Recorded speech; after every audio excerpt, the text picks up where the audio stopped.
तुम लोग मुझे ढूंढ रहे हो और मैं तुम्हारा यहाँ इंतजार कर रहा हूँ। मैं आज भी फेंके हुए पैसे नहीं उठाता। आज खुश तो बात हो गई था। 1975 में आई दीवार ये सिर्फ एक मूवी नहीं थी, ये वो तूफान था जिसने बॉलीवुड के नक्शे को हमेशा के लिए बदल दिया। एक ऐसी कहानी जहां एक भाई इस सिस्टम के सामने घुटने टेक देता है और दूसरा भाई उसी सिस्टम को घुटनों पर ला देता है। एक तरफ था ईमान, दूसरी तरफ था बदला, एक तरफ था कानून और दूसरी तरफ था अंधेरा, और बीच में खड़ी थी वो दीवार जो खून से नहीं बल्कि हालातों से बनी थी। दोस्तों, दीवार मूवी ने एक ऐसा हीरो पैदा किया जो भगवान से लड़ गया, किस्मत से भिड़ गया और इस दुनिया ने उसे नाम दिया द एंग्री यंग मैन। लेकिन दीवार फिल्म के पीछे छिपे हैं ऐसे सीक्रेट जो आज तक सामने लाए ही नहीं गए। आज की इस वीडियो में हम उसी दीवार के फैक्ट्स और कुछ सीक्रेट को खोलने जा रहे हैं। वीडियो को लास्ट तक जरूर देखना। दोस्तों, जब ये मूवी रिलीज हुई थी उस टाइम पर इस फिल्म का क्रेज लोगों में बहुत ज्यादा था और इस मूवी को देखने के लिए उस टाइम पर लगभग 3 करोड़ 10 लाख लोग सिनेमा घरों में आए थे। दोस्तों, अगर बात करें हम इस मूवी में एक्टिंग करने वाले कलाकारों की, चाहे फिल्म की स्टोरी हो, चाहे स्क्रीन प्ले, चाहे मूवी के डायलॉग्स हो या फिर मूवी के कॉस्ट्यूम्स हो, इन सारी चीजों ने लोगों को मूवी का दीवाना बना दिया था। दोस्तों, इस क्राइम ड्रामा मूवी को रिलीज किया गया था 17 जनवरी 1975 को। इस मूवी में मेन लीड पर हमें नजर आए थे अमिताभ बच्चन, शशि कपूर, नीतू सिंह, निरूपा रॉय, प्रवीण बॉबी, जगदीश राज और मदन पुरी।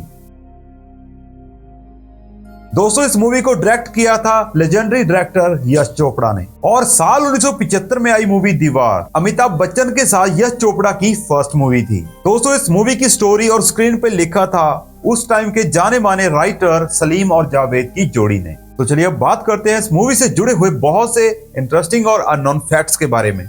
Fact number 1। दोस्तों, जिस समय दीवार फिल्म की शूटिंग चल रही थी उसी सेम टाइम पर अमिताभ बच्चन अपनी एक और बड़ी फिल्म शोले की शूटिंग भी कर रहे थे और इसी कारण अमिताभ बच्चन को इन दोनों फिल्मों के लिए टाइम को मैनेज करने में बहुत दिक्कत आ रही थी। तो इस चीज को देखते हुए यश चोपड़ा ने इस फिल्म के काफी सीक्वेंस को रात में शूट किया था। और अगर आपने दीवार फिल्म देखी होगी तो आपने नोटिस किया होगा कि दीवार मूवी के बहुत से सीन रात को ही शूट किए गए हैं और दूसरी तरफ शोले में उनके ज्यादातर सीन दिन में थे। और इस तरह से अमिताभ की इन दोनों ही फिल्मों के लिए एक फिल्म को दिन में और एक फिल्म को रात में ज्यादातर शूट करके उनके टाइम को मैनेज किया गया था।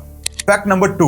दोस्तों, फिल्म दीवार में अमिताभ बच्चन का किरदार काफी हद तक इंडिया के पहले अंडरवर्ल्ड डॉन हाजी मस्तान की लाइफ पे इंस्पायर होकर लिखा गया था। हाजी मस्तान भी अपने स्टार्टिंग डेज में मुंबई के डॉकयार्ड में सामान को इधर उधर ढोने का काम करते थे और इसी तरह धीरे धीरे काम करके हाजी मस्तान आगे चलकर मुंबई के अंडरवर्ल्ड डॉन बने। और दोस्तों, इस मूवी के स्क्रिप्ट राइटर सलीम और जावेद ने हाजी मस्तान की लाइफ से भी कुछ इंस्पिरेशन लेकर इस मूवी में अमिताभ के किरदार को लिखा था और इसके लिए उस टाइम पर सलीम और जावेद ने हाजी मस्तान से मिलकर उनकी रियल लाइफ के बारे में जानने की भी बहुत कोशिश की। और दोस्तों, हाजी मस्तान से मिलने के बाद उन्हें हाजी मस्तान के ही एक और दुश्मन शुक्र नारायण बख्शिया के बारे में भी पता चला, जो कि उस टाइम पर स्मगलिंग का काम करता था और हाजी मस्तान से उसका कांटा भिड़ा ही रहता था। और इसी किरदार को ध्यान में रखते हुए सलीम और जावेद ने इस मूवी में सामंत का किरदार लिखा था, जिसे कि प्ले किया था मदन पुरी जी ने। आपको क्या लगता है कि ये बात सच है या नहीं? भाई, रिपोर्ट्स में बहुत इसके बारे में लिखा हुआ था,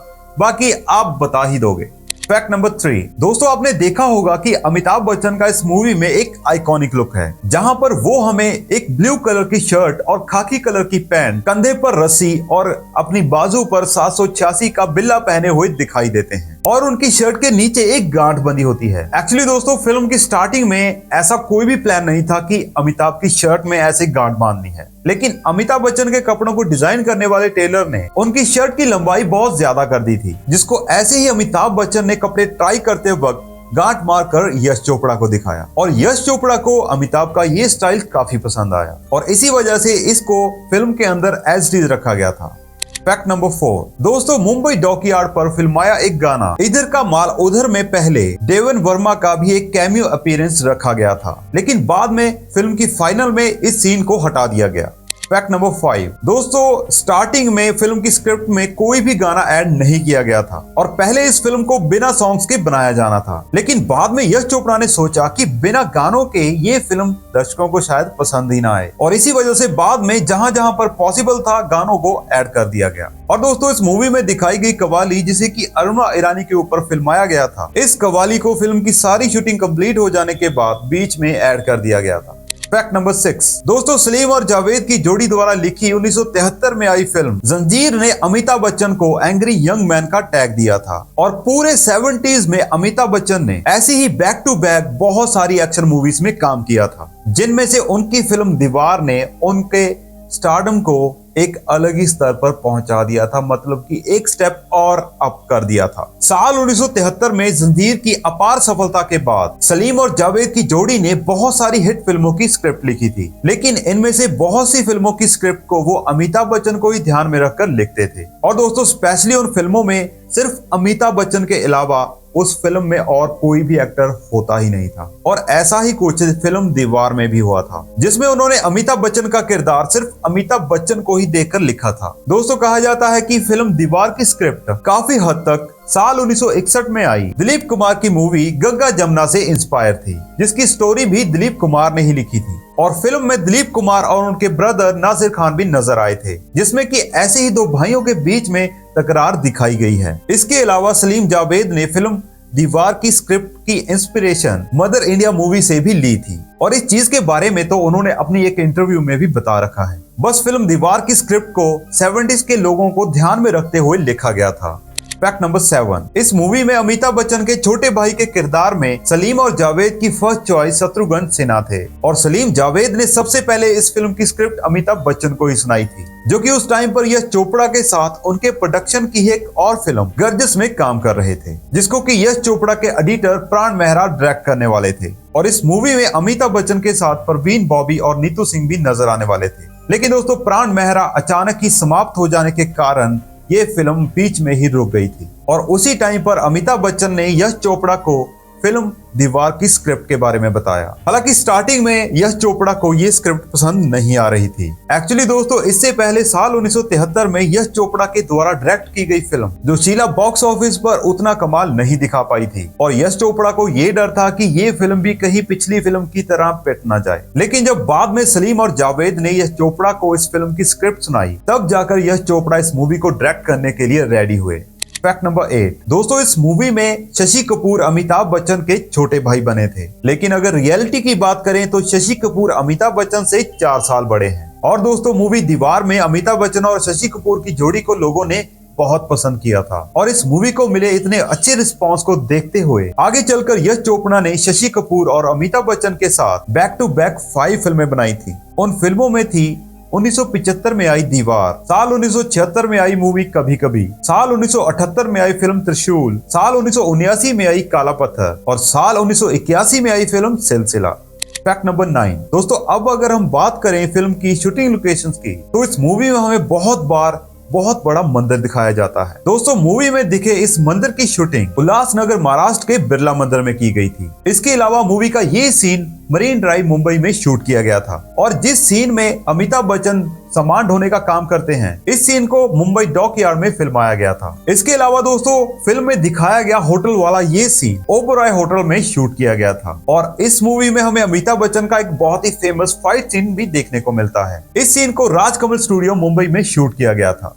फैक्ट नंबर 10 दोस्तों, इस मूवी में अमिताभ बच्चन को नास्तिक दिखाया गया है, जो कि मूवी की स्टार्टिंग में भगवान में अपनी आस्था नहीं रखता और इस मंदिर में अमिताभ बच्चन का एक बहुत ही फेमस डायलॉग आज खुश तो बहुत होगे तुमको को शूट किया जाना था। आज खुश तो बहुत होगे तुम। एक्चुअली दोस्तों, इस सीन को करने से पहले अमिताभ बच्चन बहुत अनकंफर्टेबल फील कर रहे थे। एक्चुअली दोस्तों, अपनी रियल लाइफ में नास्तिक ना होते हुए भी उन्हें भगवान के सामने एक नास्तिक बनकर काफी ऊंची आवाज में डायलॉग्स को बोलते हुए दिखाया जाना था। दोस्तों, इस सीन को शूट करने से पहले अमिताभ बच्चन एक रूम में अकेले बंद होकर पूरा दिन इस सीन के डायलॉग्स को याद कर रहे थे, लेकिन फिर भी वो डायलॉग्स बोलते वक्त बहुत अच्छा फील नहीं कर पा रहे थे और बाद में सारे दिन की प्रैक्टिस के बाद रात को 11 बजे इस सीन को वहां के मंदिर में शूट किया गया था और इस सीन के दौरान अमिताभ बच्चन की एकदम ओरिजिनल आवाज ही रखी गई थी। इनकी वॉइस को बाद में अलग से डब नहीं किया गया था, क्योंकि दोस्तों अमिताभ बच्चन का ये कहना था कि मैं बाद में सेम इसी इमोशंस में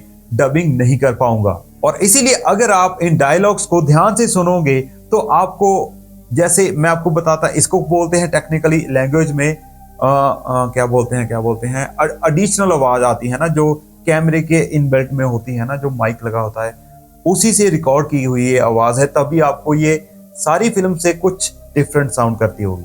फैक्ट नंबर 11 दोस्तों, फिल्म के लास्ट में अमिताभ बच्चन और निरूपा रॉय के बीच में फिल्माया गया। अमिताभ बच्चन की मौत के पहले वाले सीक्वेंस में अमिताभ बच्चन को यश चोपड़ा ने डायलॉग्स को अपने हिसाब से बोलने की पूरी छूट दे रखी थी, और इस सीन में अमिताभ बच्चन के द्वारा बोले गए डायलॉग्स काफी हद तक उन्होंने अपने हिसाब से चेंज कर ही बोले थे। और मूवी दीवार की सक्सेस को देखते हुए आगे चलकर इसके बहुत सारे रीमेक्स अलग अलग भाषाओं में बनाए गए थे। जैसे सन 1976 में इसको तेलुगु में मगादू के नाम से बनाया गया था, जिसमें कि अमिताभ बच्चन के रोल में हमें एनटीआर नजर आए थे। साल 1981 में इसको तमिल में थी के नाम से बनाया गया था, जिसमें कि अमिताभ की जगह पर रजनीकांत थे। साल 1983 में इसको नाथी मुत्थन नाथी वारे के नाम से मलयालम में भी बनाया गया था, और इंडिया के बाहर भी इस मूवी का रीमेक साल 1979 में हांगकांग में द ब्रदर्स के नाम से भी बनाया गया था। और इस मूवी को उस साल 9 फिल्म फेयर अवार्ड्स के लिए नॉमिनेट किया गया, जिनमें से ये फिल्म उस टाइम पर 7 फिल्म फेयर अवार्ड जीत पाई थी। भाई जो मेन अवार्ड्स होते हैं ना, वो सभी जीत लिए, लेकिन अमिताभ बच्चन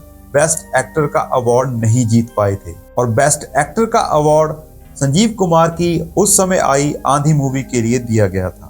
फैक्ट नंबर 12 दोस्तों, शशि कपूर की आइकॉनिक लाइन मेरे पास माँ है स्क्रिप्ट में फाइनल ड्राफ्ट तक नहीं थी। पहले के ड्राफ्ट में रवि बस एक नॉर्मल डायलॉग बोलता था, लेकिन शशि कपूर की वाइफ जेनिफर कैंडाल की बीमारी के समय सलीम खान ने एक ऑब्जर्वेशन लिखा था, a man who has his mother is never truly poor. उसी थॉट को जावेद अख्तर ने एक पंचलाइन में बदल दिया, और वो बन गई इतिहास की सबसे आइकॉनिक लाइन। फैक्ट नंबर 30 दोस्तों, हाजी मस्तान की लाइफ से जो इंस्पायर की बात है, उसमें कुछ ये बातें भी लोग मानते हैं। विजय का पूरा character real smuggler Haji Mastan से 100% इंस्पायर नहीं था। YouTube की बहुत सी वीडियो में ये क्लेम मिलता है कि विजय का कैरेक्टर हाजी मस्तान को देखकर लिखा गया था, लेकिन असल सच्चाई ये है, विजय 3 रियल बॉम्बे फिगर का मिक्स था। एक डॉग वर्कर जो अंडरपेड होने से रेडिकल बन गया, एक स्मगलर जिसकी पॉपुलैरिटी स्लम्स में गॉड लाइक थी, एक वर्कर यूनियन लीडर जिसका कि भाई पुलिस में था। हाजी मस्तान सिर्फ एक कंपोनेंट था, पूरा बेस नहीं।